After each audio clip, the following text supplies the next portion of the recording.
On behalf of the faculty, the staff, the administration, and the Board of Trustees, and always, most importantly, on behalf of the student body of Crowder College, it's my pleasure to welcome you this morning to this very special event.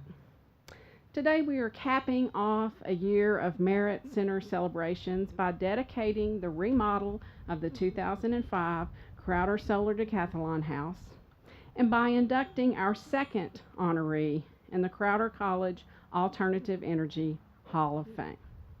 As you recall, in 2017-18 we have celebrated 40 years of offering alternative energy at Crowder College. We have celebrated the 25th anniversary of the Missouri General Assembly's designation of Crowder as the Missouri Alternative and Renewable Energy Technology Center for our state. And we have celebrated the 5th anniversary and the rededication of the Roy Blunt Center for Missouri Alternative and Renewable Energy Technology. Today, the celebration continues. Before we turn to our program, please allow me just a minute to recognize a few honored guests. We have a number of our Board of Trustees members with us today. Our Chairman, Andy Wood, Trustee Diane Andrus and her husband, Jack, Dr. Al Chapman, Mr. Larry Van Kuren, and Vicki Barnes. Did she make it? She is not with us, and Rick Butler could not be with us today. Please join me in thanking the best trustee board in the state of Missouri. We're also honored to have a number of Crowder College Foundation board members with us as well, and I didn't make them RSVP, so I'm going to ask them to stand. And again, if you will, Foundation board members, please stand. Please stand to be recognized. And again, help me thank them.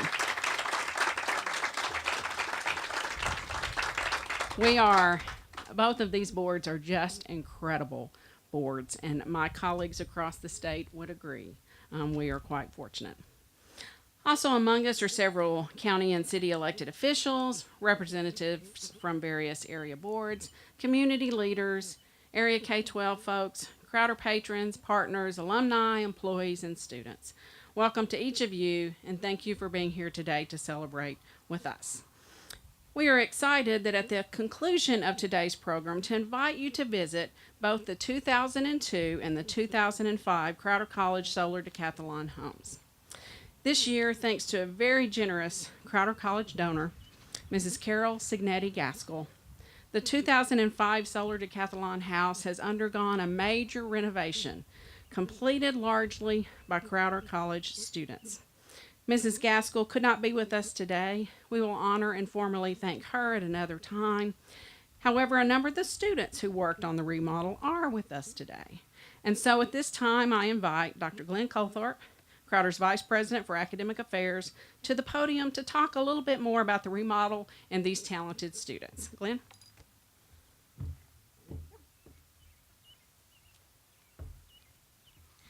We have many things to be proud of at Crowder College, and I think top of the list is our faculty. And a lot of our faculty were involved in this project. And as we go through, I want to introduce the faculty members. Many of them also have another group that we're very proud of, our students that were involved in the projects that you see before you. The thing that makes Crowder great are the hands-on activities that we provide for our students, the real-world activities. And this is a very good example today of what you'll see that's preparing our students for the real world. Let's see, I saw Andy back there, Andy McLean. Where'd Andy go? There he is. He's hiding on me. Andy and his class, 25 high school students, 11th and 12th graders, juniors and seniors, were involved in the 2005 house of demolition of the rotten deck and siding. And that's not a judgment of, it's just rotten deck. Installation of the new deck and handrails, installation of new siding, soffits, and metal roof, built and attached overhangs for the house to allow rainwater to drain away from the structure, demolition of the old rotten wood flooring, See, there are more rotten things in there. Installation of the new flooring, wood and tile, removal of the solar panels, sheetrock repairs as needed, and painting of the interior. Let's hear it for Andy's class.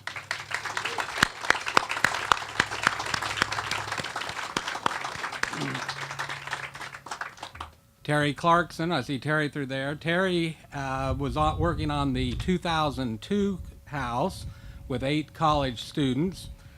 They leveled, shimmed, and repaired the outside deck, power washed the exterior, cut off the planter on the corner of the house, replaced the siding where the hot tub was located.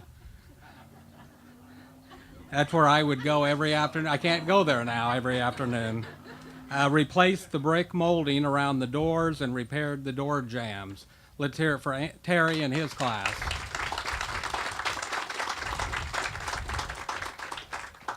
Third group, Michael Tunn. Michael, I saw Michael, there's Michael back there. He had 23 college students involved in the projects on the 2002 and the 2005 houses. The necessary plumbing and electrical work was done, removing the plumbing fixtures for the flooring work and then reinstalling in the 2005 house. Install the new lighting fixtures in the 2005 house. Install the new exterior and interior receptacles and wiring on the 2005 house, and install hot water heaters on both of the houses. Let's hear it for Michael's class.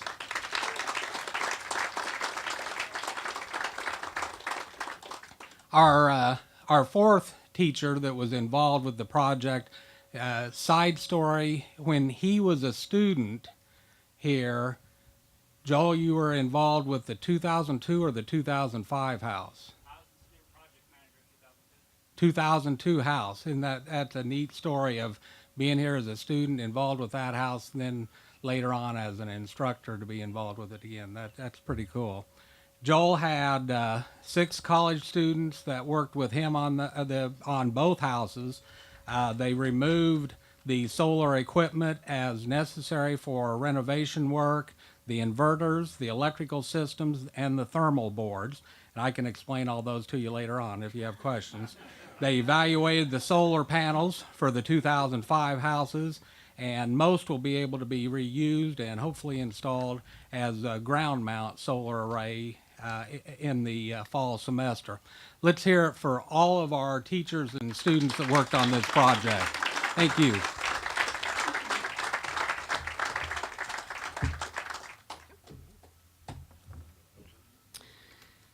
So as I said, we are served by a dedicated and really smart Board of Trustees here at Crowder College, and at this time it is my privilege to invite our chairperson of the board, Mr. Andy Wood, to the podium to share comments from the board.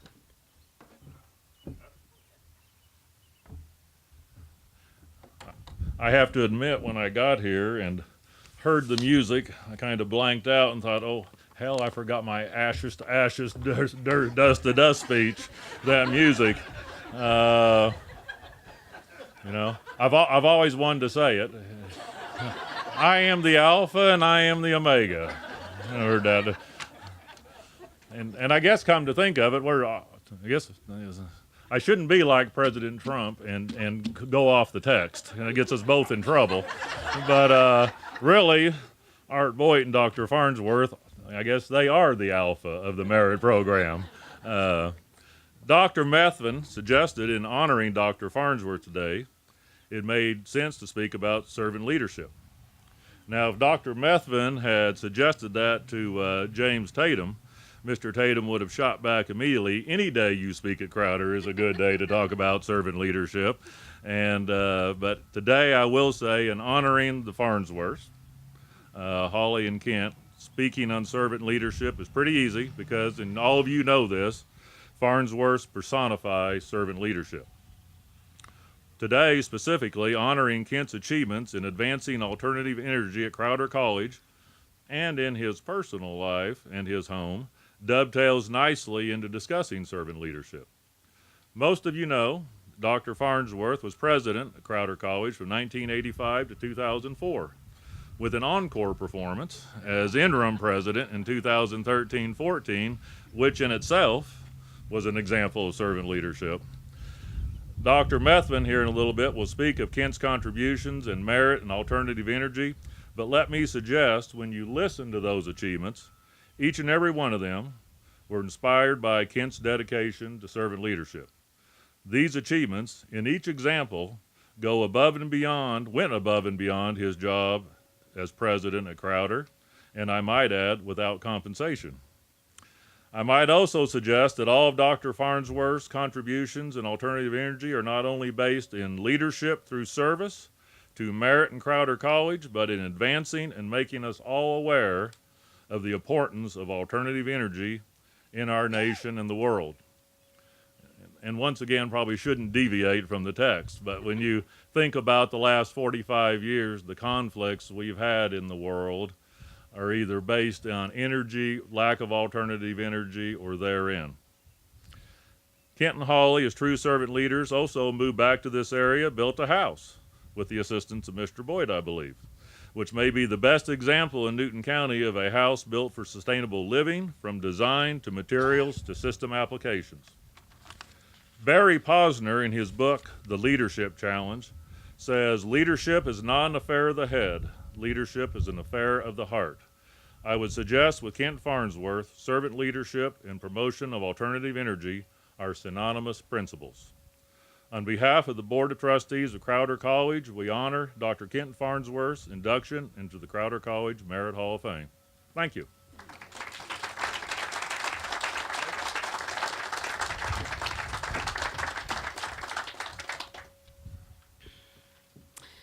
And now on with our induction. If you've picked up one of our historical reviews that we produced for this year, and if you haven't, get one today, you probably noted that Crowder College was fortunate to have Dr. Kent Farnsworth at the helm as president for half of the 4 decades it has been in the alternative energy instruction business. During Dr. Farnsworth's tenure, 1985 to 2004, and then again in 13-14, Crowder's alternative energy accomplishments were many, too many to talk about here today. Instead, as we prepare to induct Dr. Farnsworth in the Crowder College Alternative Energy Hall of Fame, I want to focus on 2 talents that Dr. Farnsworth has mastered that were key to Crowder College, not just in our work in alternative energy, but in all of our work. And these are characteristics that we as Crowder employees try to emulate every day. Dr. Kent Farnsworth is a skilled leader, and without his unique brand of leadership, we would not be here in 2018 celebrating these milestones. Put simply, Kent has an exceptional talent for spotting potential, for inspiring colleagues, and for leveraging momentum. I have not been able to find a list of higher education institutions who were offering alternative energy classes as early as 1978, but if I could find that list, Crowder College would be on it, and likely the only community college in our nation on that list. So when Dr. Farnsworth came to Crowder College in 1985, I have no doubt in my mind that he immediately saw potential in the college's early work in alternative energy and its recent success with Crowder's first solar-powered vehicle, the Trans-American Solar Auto Run, or what we call the ZAR around here. I can almost see the bubble over his young Kent Farnsworth head. Well, as a matter of fact, just so you can imagine it with me, I can almost see the bubble over his 1985 head saying, there is room for growth here. We can positively impact our communities and our planet while we provide a state-of-the-art, unique educational opportunity for our students. What can I do to make it happen? Well, friends, under Kent Farnsworth's leadership, Crowder College began to build a reputation in solar energy instruction and as an advocate of sustainable living.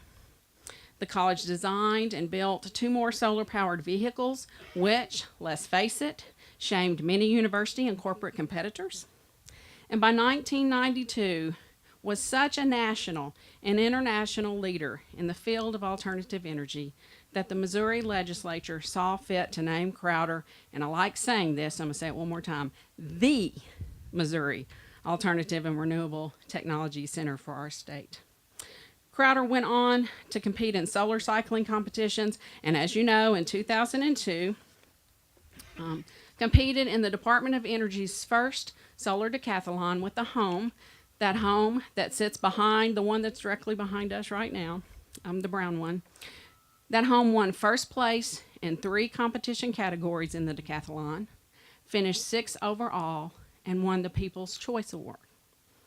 So if you aren't tired of looking at pictures of Kent, on the table inside the 2005 home when you get your refreshments, please note the young Kent Farnsworth handing the young Roy Blunt the key to that home.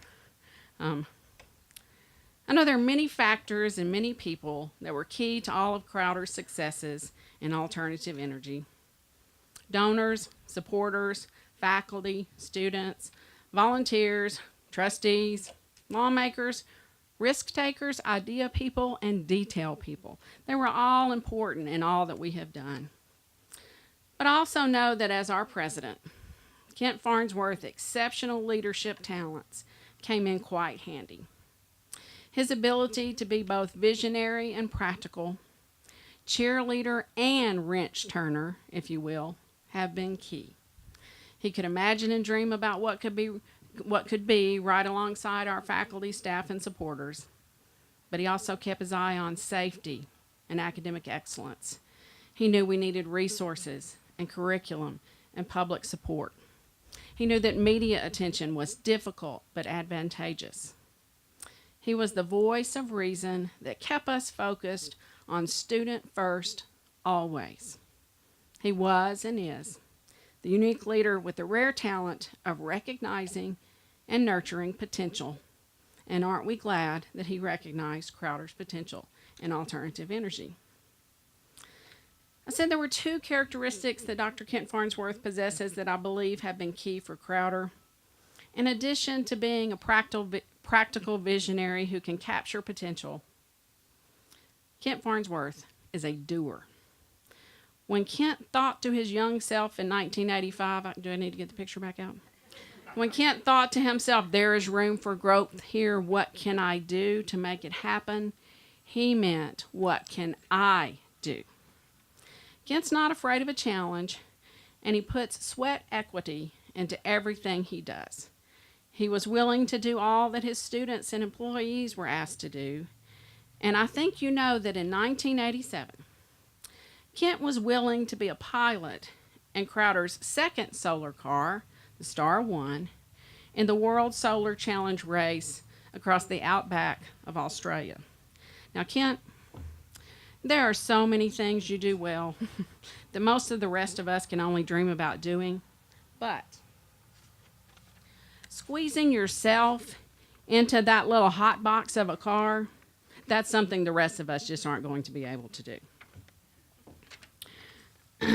Again, I'll picture young Kent stretched out in this vehicle, going across the Australian outback and thinking, heck yeah, we can cross the continent of Australia while harnessing the power of the sun. And happiness is seeing that MIT car through the dust in my rearview mirror. And my favorite, yes, General Motors, I realize your racing budget was 500 times greater than Crowder's, and you should be ashamed. We gave you a run for your money. We are embarrassed for you. Yes, we are. You had all these thoughts, right, Kent? Kent's pretty motivated, perhaps even a bit competitive kind of person. I won't deny that, but my point is this. Kent never asked anyone, not me or any of you, to do anything he was not willing to do himself. If he wanted Crowder College and our supporters to be invested in alternative energy technology, he would model the way. And he still models that way today as much or more than he did when he served as Crowder's president. Just a few weeks ago, he and Holly opened their state-of-the-art home and taught a MARET Center community education workshop on sustainable living. They did it on a Sunday afternoon because it was Earth Day. There goes that sweat equity again. There goes that passion for alternative energy. There goes that unique ability to find and nurture potential. There goes Kent doing and never preaching. Dr. Kent Farnsworth, you have served the Merit Center and Crowder College well, and you are most deserving of this induction. So at this time, I invite Dr. Melissa Oates, Director of the Merit Center, to the podium for the presentation of the award and the official induction.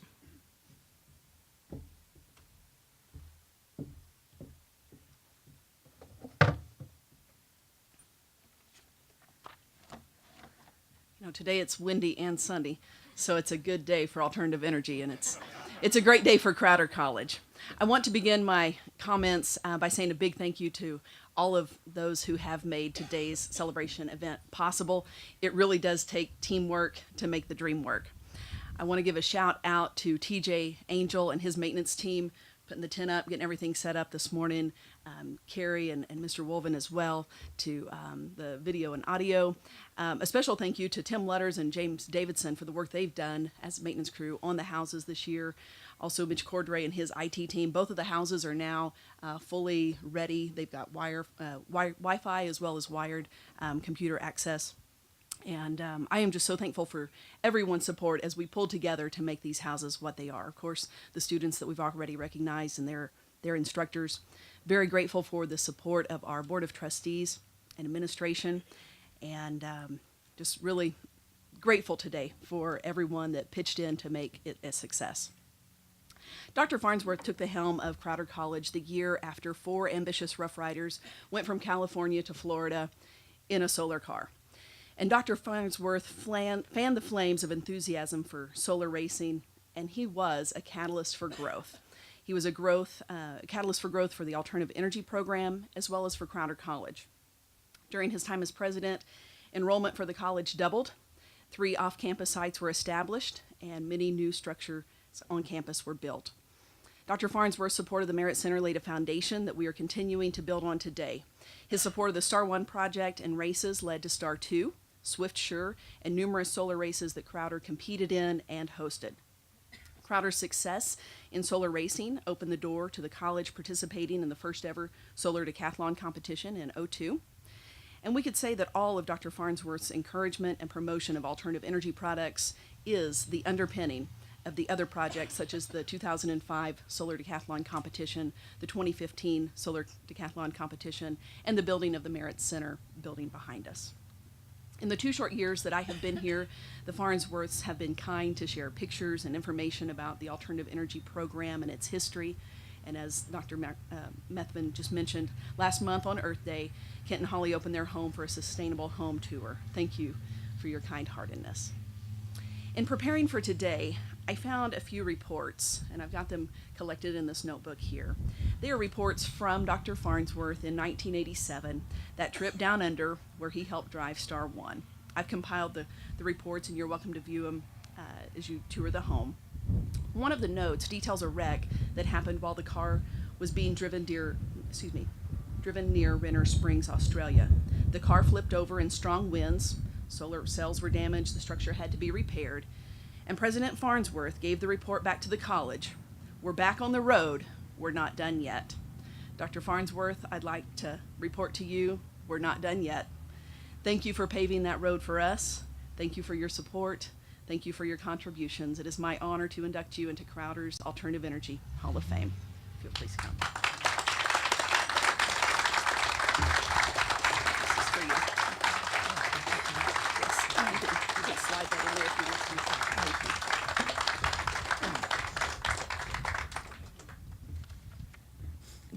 Thank you. Well, Dr. Methvin and Melissa and Andy, those sounded remarkably like eulogies. And I don't want to just be the alpha. I just soon not be the omega quite yet. And I need to tell Dr. Methvin that wasn't a bubble, that was hair. And I need to thank the students right away, so that if you're getting really hot out there in the sun, feel like you can take off. I appreciate you being here, and I appreciate the great job you've done on these buildings. They're historic buildings, and your work is really greatly appreciated. I'd like to also thank Art Boyd, who was the first inductee and really is responsible for my enthusiasm and commitment to alternative energy. And also Carol Gaskell, who wasn't able to join us, but whose support financially has made so much of this possible. Also like to thank Paul, my son, for joining us today. He found a way to work into being down here and was able to join us. And also Holly, and I appreciated, Andy, you saying, both of us, when you made the introduction, because she's been at every one of these events, benefited from them as much as I have, contributed as much as I have. She just doesn't get to stand up and get recognized. So I'm recognizing her now and appreciate all that she's added to that. I need to tell you, though, that when Melissa and Dr. Methvin approached me about this, I said, I'm not the right choice for the second recipient. There are a number of other people whose vision and commitment and hard work and innovation and courage in many ways had a lot more to do with this than I did. I think she was seeing me, though, as being close to being the Omega, so she better get me while she could. But I would like to recognize those people. They know who they are, and I'm most grateful to them for what they contributed to this success at Crowder. Dr. Methvin's right in that, and Melissa, in that when I arrived here in '85, I felt like we needed to do something to really energize the college and make it more than just a community college in Missouri, a college that was recognized beyond the state. And shortly thereafter, Art came into my office and said, I got an idea, and presented the Trans-Australia Solar Car Race idea to me. And I need to also recognize Lori Marble, who was Lori Holt at the time, who was our PR person. And we'd been talking back and forth with each other about what we could think of that might raise the image of Crowder. And when Art came in and I talked to Lori about it, we said, yeah, this is the thing. And I'm surprised that one of you've all said positives, and you left out some of the negatives that accompanied all of this. Joel reminded me of one a little earlier. He said, there's a catchphrase that all the alternative energy people remember about you, and that was, great idea, but we don't have any money. And I think that continues to this day. But I have to say, given that during my time here at Crowder, beyond the personal relationships that I enjoyed here, which are by far the most important part of that 20 years for me, the two things that affected me the most dramatically and that changed my life in the most significant ways were servant leadership and my tutoring by Jim Tatum, which really changed my career and changed opportunities for me to work with other colleges, and that's Trans-Australia race in 1987. In many ways, it was like having an opportunity to spend a month at the space station, because I spent that month rubbing shoulders with some of the most innovative and thoughtful and I think visionary people in the country in terms of our future, and had an opportunity to look at the world in a different way than I'd ever had a chance to see it before. And Holly and I came back from that event understanding that our decision as a country to depend on foreign sources of fuel and to depend on non-renewable energy was a matter of choice, not of necessity. And that we could, if we chose, without too much expense and without too much time, become an energy independent country and a renewable energy dependent country. And so we made the commitment in our lives that when we had the opportunity and had the wherewithal, we would try to demonstrate that in the way that we lived. And I shouldn't say, I don't want you to think that I'm a tree hugger, because if you'd seen me drive my 1993 Ford F-150 this morning to get some gas up in Diamond so that I could put it in my riding lawnmower at 8 miles to the gallon driving up there and back, you know that I sacrifice little when it comes to some things. But we were able to show when we had our home tour recently to those people who came to share that experience with us that during the last 3 years, our average energy bill for those years has been $125 a year. Art and Vicki brought with them their Bolt car, gets 200 miles to the charge, and if we'd put another solar panel on our house, we could have charged the vehicle. And we estimate that our energy use is about 5% of the average energy use of a home in the United States. And I can't help but think when we start looking at gas prices going up and worrying about the conflicts that Andy was talking about, all we need to do is decide that we're going to invest a little bit more in being responsible for the world we live in. I'm always surprised that we're so willing to put so much effort into maintaining our homes and maintaining our yards, and they are disposable when you think about it. We can sell them and move to something newer and better and bigger. We don't have that choice when it comes to this home that we live on. And I don't know where you are on the climate change argument, and I'm not going to get into that, but I do think that all of us should at least feel some responsibility for being good stewards. It's just a part of living that we should feel some responsibility for being good stewards to that which has been given to us all. And so that's the commitment that we're making. Again, I'm greatly honored to have received this recognition. I appreciate all those whose shoulders I stood on to have this opportunity, and know that they will receive their recognitions when they get closer to the Omega point. And I invite you to join us as a family in looking at the world responsibly and thinking about the ways that we can take good care of it and be examples to those about us. Thank you all. I was going to thank the board and tell you, those of you, many of whom were on the board when I was here, how much I appreciated you, and the fact that I could come into that board anytime and say, we've got an idea, and they'd say, but we don't have any money. Say, I know that. But there wasn't a time when they didn't say, if you can do it, then do it, and do it well. And my thanks to them and to the foundation board who have provided the wherewithal for many of those things to happen. Appreciate it very much. And thank you all for being here.